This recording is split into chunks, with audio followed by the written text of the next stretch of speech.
At the dawn of the 20th century, the Qing Dynasty, once the proud empire of the Middle Kingdom, was in deep crisis. For centuries, China had stood as Asia's dominant civilization. But by the late 1800s, that legacy had been shattered. Defeat in the Opium Wars had forced China to open its ports and surrender control to foreign powers.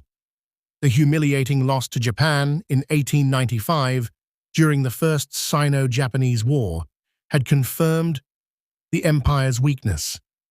Across the countryside, famine, floods, and poverty left millions desperate. Foreign soldiers patrolled the treaty ports. Missionaries spread a new religion, Christianity, often with imperialist protection. To many Chinese, it seemed their culture, their land, and their very way of life were under siege. From this cauldron of resentment, a storm would rise, a violent, defiant movement that came to be known as the Boxer Rebellion. The rebellion's roots lay in the villages of Shandong province. Here, foreign railroads cut through ancestral graves, drought ravaged the land, unemployment soared, and here, in secret halls and dusty courtyards, peasants began to organize. They called themselves the Yihequan, the righteous and harmonious fists. To Westerners, they would simply be known as the Boxers. They practiced martial arts, shadow boxing, and sword drills. They chanted incantations and performed rituals they believed would summon divine protection. With every punch and kick, they told themselves, bullets would bounce from their skin, swords would shatter against their bodies. The Boxers were more than a secret society. They were the embodiment of rural China's rage against foreign domination. The Boxers combined physical training with mysticism. Some claimed possession by warrior spirits of the past. Others believed that ancient gods would shield them from modern weapons. Their battle cry echoed across villages. Fu Qing Mia Yang, support the Qing, destroy the foreign. Yet their message was not purely political. They targeted not only foreign missionaries, but also Chinese Christians, villagers who had abandoned traditional rituals to follow the teachings of the West.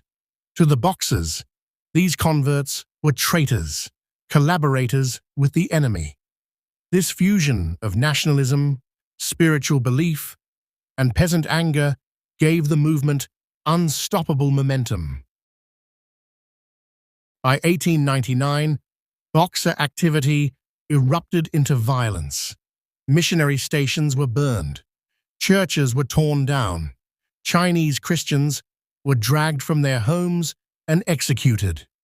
Reports spread of Boxers swarming through villages with spears and swords, chanting spells and cutting down anyone tied to foreign influence. Westerners looked on in horror. To them, the Boxers were a savage, irrational mob.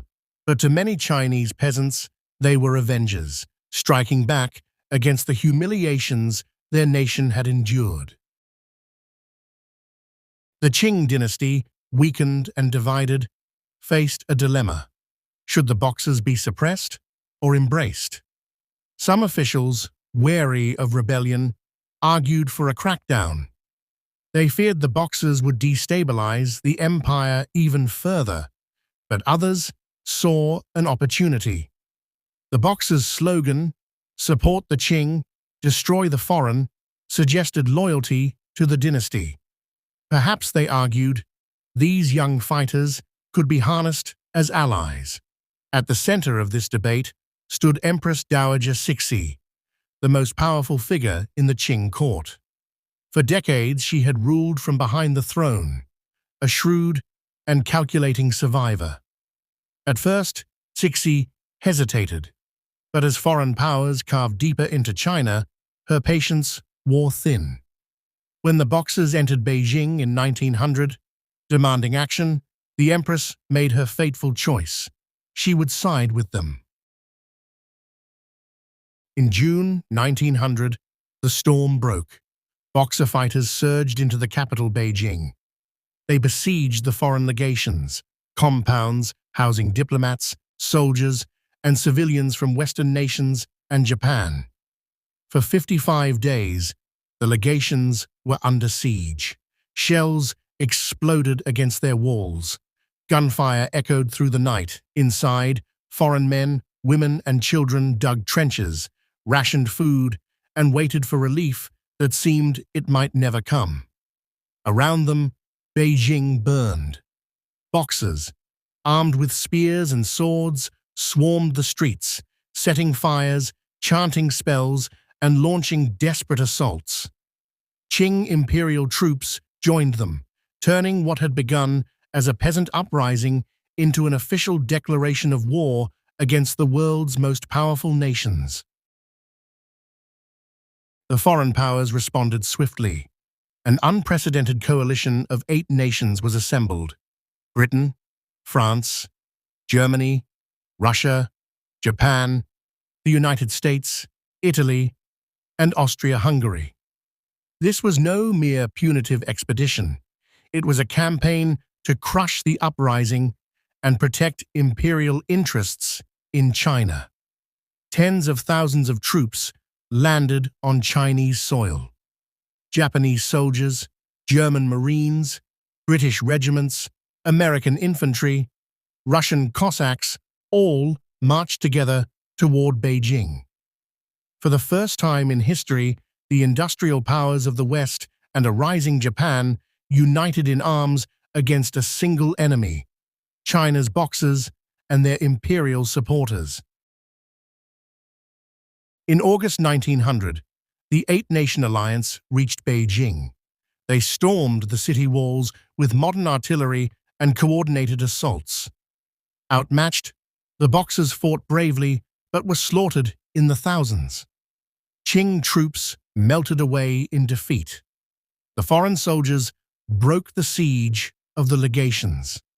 Survivors staggered out, thin and exhausted, after nearly 2 months of terror. Beijing now fell under foreign occupation. Palaces and temples were looted. Entire neighborhoods were burned. Foreign armies marched triumphantly through the capital, symbols of China's utter humiliation. The rebellion was crushed, but the punishment had only just begun. In September 1901, China was forced to sign the Boxer Protocol. The terms were devastating. A staggering indemnity of 450 million silver taels was imposed, an amount so huge it would take China decades to repay. Foreign troops were permanently stationed in Beijing to guard their legations. Chinese forts were dismantled.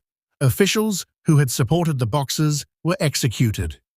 For the Qing Dynasty, it was another national humiliation.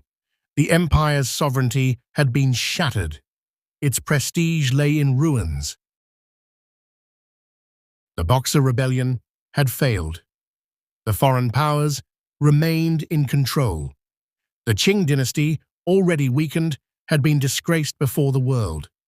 Yet, from the ashes of defeat, new ideas were born. The rebellion, though crushed, ignited a growing sense of nationalism.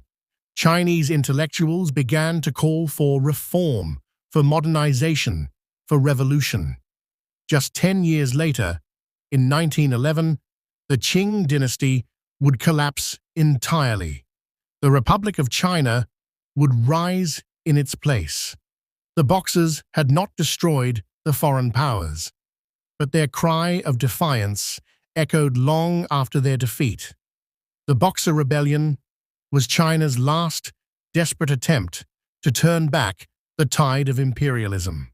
A tragic, chaotic struggle, but one that symbolized the beginning of China's modern journey. The year 1900 was a turning point.